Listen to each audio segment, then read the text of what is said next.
Ahora hablemos del monóxido de carbono. Este es un gas incoloro y altamente tóxico. Puede causar la muerte cuando se respira a niveles elevados. Se produce por la combustión deficiente de sustancias. Es un compuesto hecho por un átomo de carbono y uno de oxígeno. El monóxido de carbono no ha sido estudiado tan intensamente como el NO. Sin embargo, diversos grupos de investigadores asignan al monóxido de carbono muchos de los atributos del NO, incluyendo su rol como molécula transmisora del sistema nervioso. En el cerebro, el monóxido de carbono es producido en mayor concentración que el NO y por tratarse de una molécula más estable presenta efectos más prolongados en el tiempo y en el espacio. El mecanismo primario para la formación de CO es el mecanismo del grupo hemo. El proceso de degradación del hemo consiste en una serie de oxidaciones autocatalíticas llevado a cabo por una enzima única, la hemooxigenasa. El núcleo protoporfirínico del hemo se transforma en CO, hierro y biliverdina por acción de la hemooxigenasa. La reacción requiere forzosamente de dos donadores de electrones, como el NADPH y citrocromo P-450 reductasa. La biliverdina es rápidamente reducida a bilirrubina debido a los altos niveles de enzima bidirterina reductasa. La enzima HO se ha descrito isoformas inductibles y no inducibles. La enzima inducible o HO-1 está presente en altas concentraciones en el vaso y el hígado, y de la forma no inducible o constitutiva es la HO-2, que se encuentra ampliamente distribuida en el cuerpo, pero con mayor concentración en el cerebro. Este órgano, las mayores concentraciones de HO-2 han sido localizadas en el bulbo olfatorio, el cerebelo, el hipocampo, el hipotálamo y núcleos potinos. Las dos enzimas, que son productos de genes diferentes, tienen un poco en común a lo que se refiere el peso molecular, la estructura primaria antigenicida, sensibilidad al calor y respuesta a los inductores. La enzima HO-2 se localiza exclusivamente en el retículo endoplasmático, cuyas membranas se fusionan con la membrana plasmática, donde el CO podría ser formado, liberado, y su activación inicia con la entrada de calcio a la molécula para activar la quinasa proteica C, que a su vez se encarga de fosforilizar la HO-2, aumentando su actividad catalítica. El CO es un neurotransmisor asociado con el mantenimiento fisiológico de la concentración del GMPC de las neuronas. Una vez formado, el CO ejerce sus efectos biológicos principalmente a través de la activación de la enzima guaninato ciclasa soluble, aunque con menor potencia que el NO, para estimular la formación de GMPC. Si se dan cuenta, es prácticamente el mismo mecanismo de GMPC que utilizó el NO, pero con menor medida.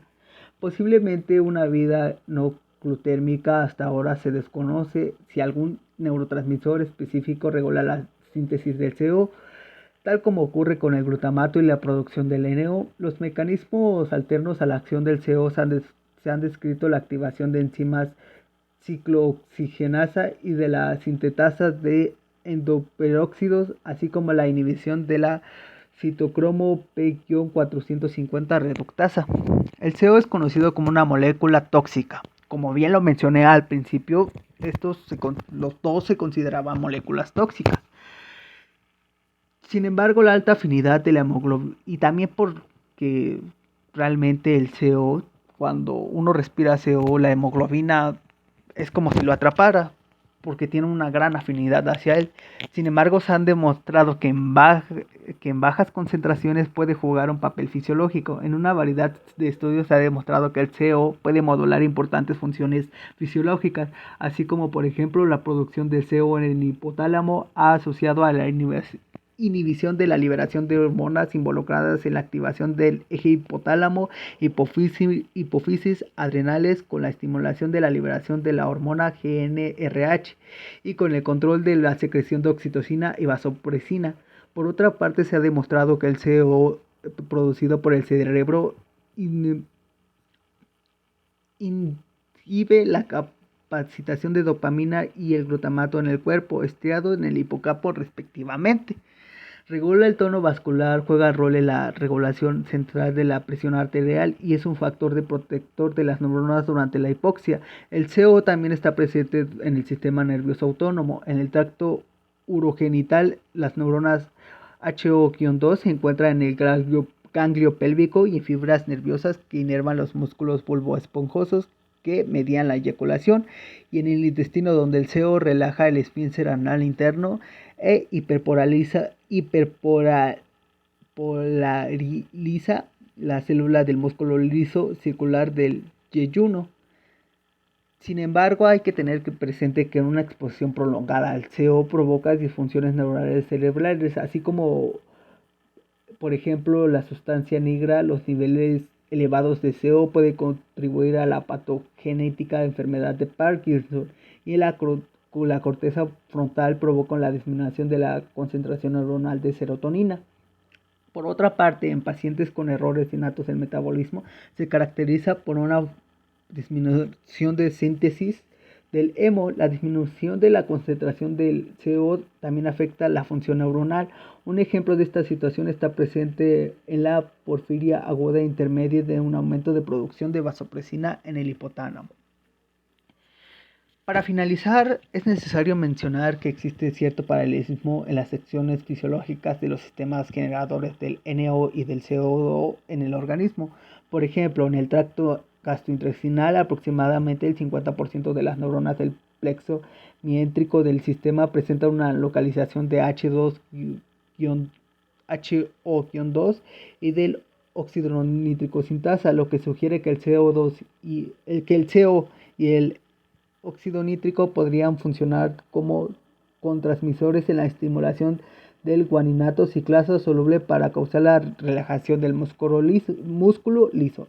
La forma exacta que ellos funcionan como transmisores permanece sin establecerse.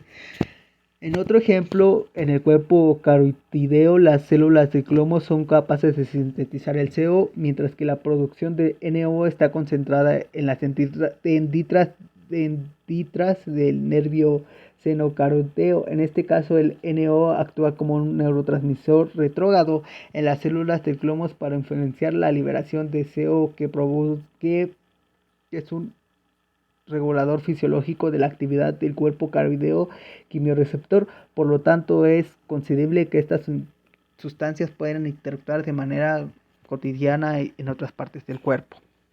Como bien lo mencioné, estos dos gases en un principio se creían que eran tóxicos para el ser humano, por eso en el descubrimiento que se encontraban en la neurona como neurotransmisores es importante, ya que, bueno, son gases, no actúan como un neurotransmisor convencional por su, obviamente, naturaleza gaseosa. Sin embargo, vimos que a pesar de ser estos neurotransmisores, sus altas concentraciones pueden llevar a diversas enfermedades o incluso la muerte. ¿Ok? Esto sería todo de mi parte.